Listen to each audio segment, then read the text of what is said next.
Okay, so good morning everyone.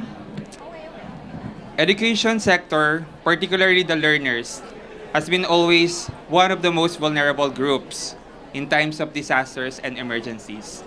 And as important part of the community and ensuring that no one is left behind, we should equip our learners with the capacity to know, understand, and apply safety and protection mechanisms, which is a building block for institutionalizing and building the resilience of our learners.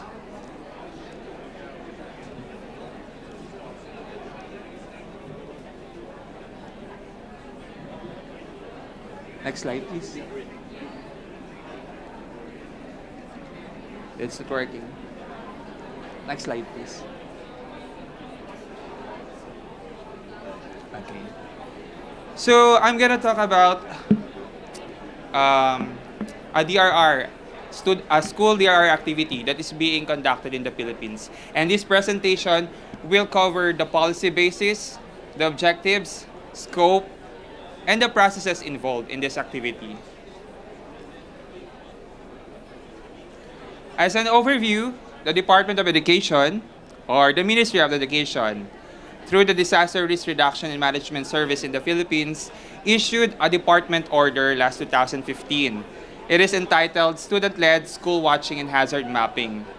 This activity aims to maximize the engagement of our learners and at the same time to create an opportunity for our learners to understand what are their roles in disaster risk reduction and management.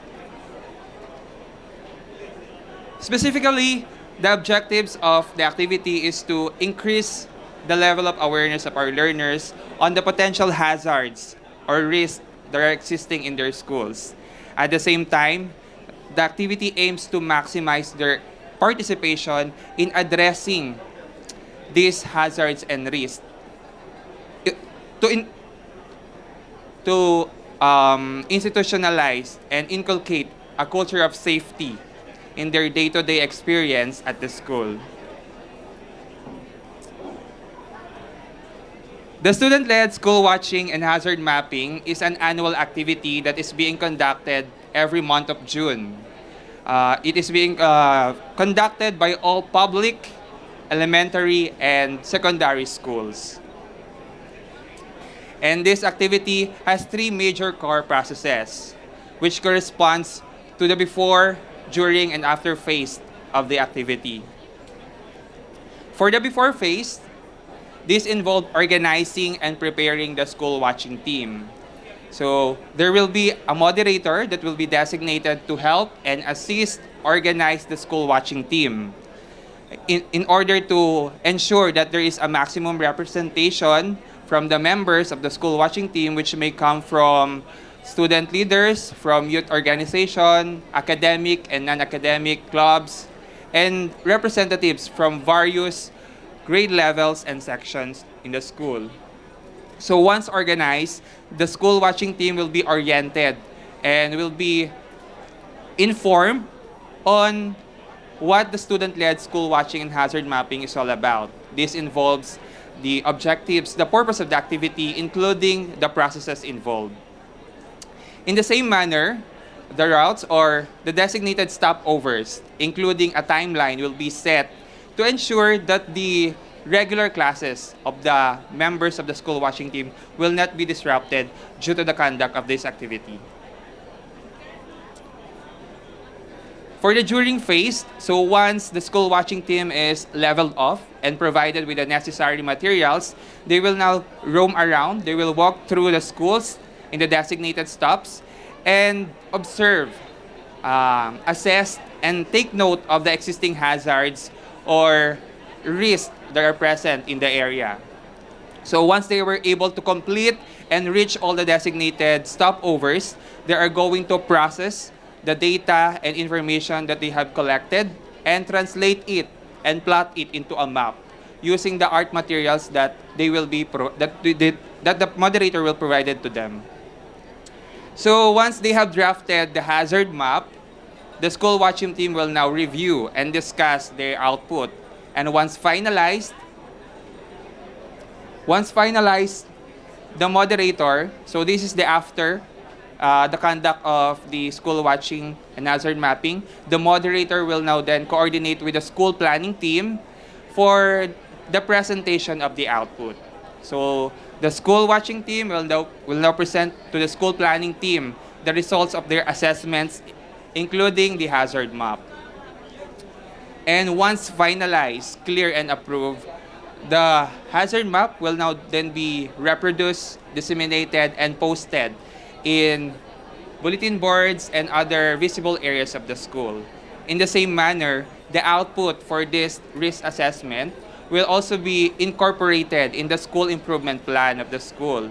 The school improvement plan is a plan where the programs, projects, and activities intended for schools are included.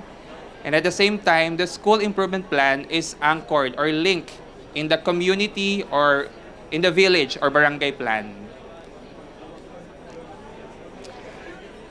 To ensure that this activity is being conducted in every schools, the DRRM coordinator at the school division offices or the clustering of schools in the Philippines will conduct ocular visits and take note of the implementation, including the issues and concerns and challenges that has been encountered by the school watching team in the conduct of this activity. And once consolidated, this will be submitted to the Disaster Risk Reduction and Management Service for analysis. So the practice or the process is already existing since 2015. But to ease the implementation and the conduct of this activity, a mobile application was developed.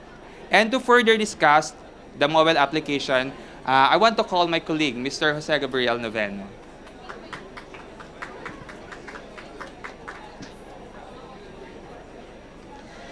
Good morning, everyone. So I'm here to talk about the school watching app, which the Department of Education has developed with this Save Children. So why did we do this school watching app, or what we call the SWAP? So basically, we have these three gaps that we identified. So if you recognize the process that was introduced earlier, it is a manual, tedious process for some of children. So the data input and consolidation for the moderator might not be that exact or not that accurate. Also, not all schools have available hazard maps. So hazard mapping tools are created by children and moderators themselves. And not all schools have integrated these maps into their school improvement plans. That is why in 2016, we had a partnership with ClicksPH, or Child-Led Information and Knowledge Sharing, which was the developer for this app. And it was rolled out last 2017 in Eastern Visayas, the central region of the Philippines. And as you can see, these are just samples of the apps. These are some screens that you can see inside the app. And these are also consulted with children. The design were created by children, and even the characters are voiced over by our students in Eastern Visayas. These are some screenshots that you can see. So basically, the policy has a long checklist of all possible hazards and risks within the school. And the app translated that long checklist into these pictures where the children can input the number of, for example, broken doors, broken window, and etc. And they can also upload their own pictures within this app, so the moderator can see the actual damage or damages that was in their schools. After which, the moderator will be able to see the number of the hazards that they have included, and it will be imported into the moderator's portal and will be translated into a hazard map.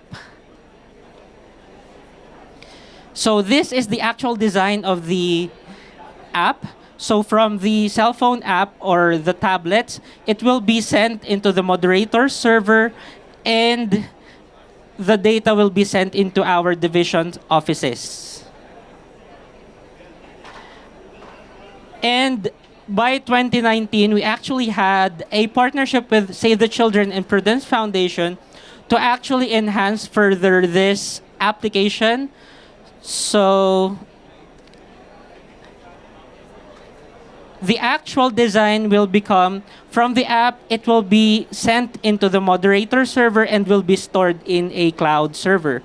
So to end this presentation, I would like to show a promotional video from the actual rollout in Eastern Visayas. Funny play. Thank you.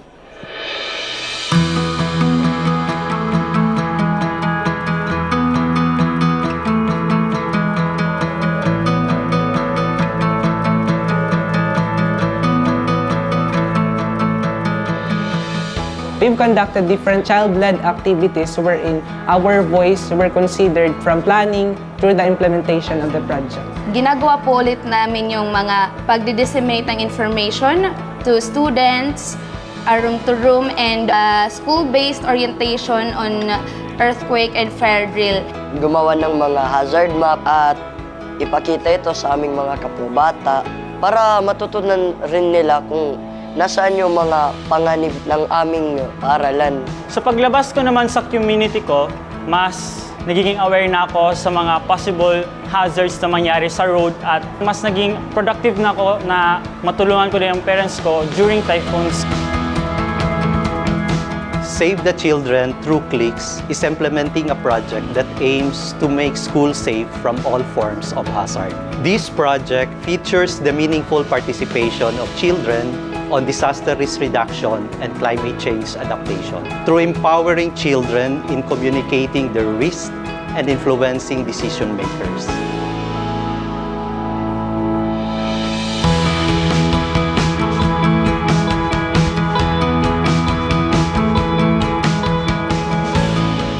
Very timely and very practicable itong Clicks project ng Save the Children in relation nga to the institutionalized program ng DepEd to involve the students at all levels, public, elementary, and secondary students in hazard mapping, in planning for disaster risk reduction and management in schools. With the initiative of DepEd to instill the culture of safety and resilience, Save the Children Philippines capacitated the school watching team to help and identify existing and potential hazards in schools. We usually use the checklist in identifying the different hazards. For me, it's time-consuming and mas madali akong magkamali. By the time that we are about to transmit the information, we need to translate it, do another writing, and then do some reporting and everything. So parang it takes a lot of time before we could totally finish or have the final output that we want to have.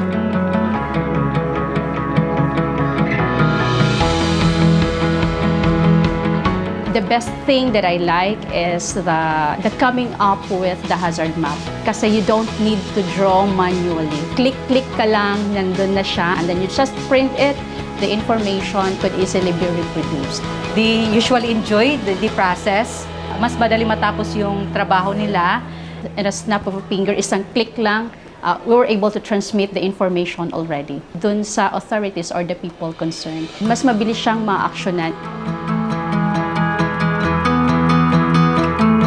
We were able to organize a school watching team that leads the hazard mapping. Their leadership potentials have been developed.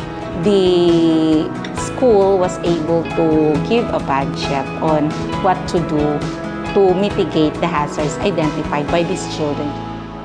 Mas na-envision ko ang more safer na school kasi lahat kami magiging knowledgeable sa possible hazards na mayroon ang school. I'm looking forward for the proactive engaging of these stakeholders from the schools to community, because in that way, the routine that we have been doing will be sustained. Mas ma-intensify ang pag-implement ng disaster risk reduction and climate change adaptation sa aming school, wherein every department po is a-adapt or i-engage itong project.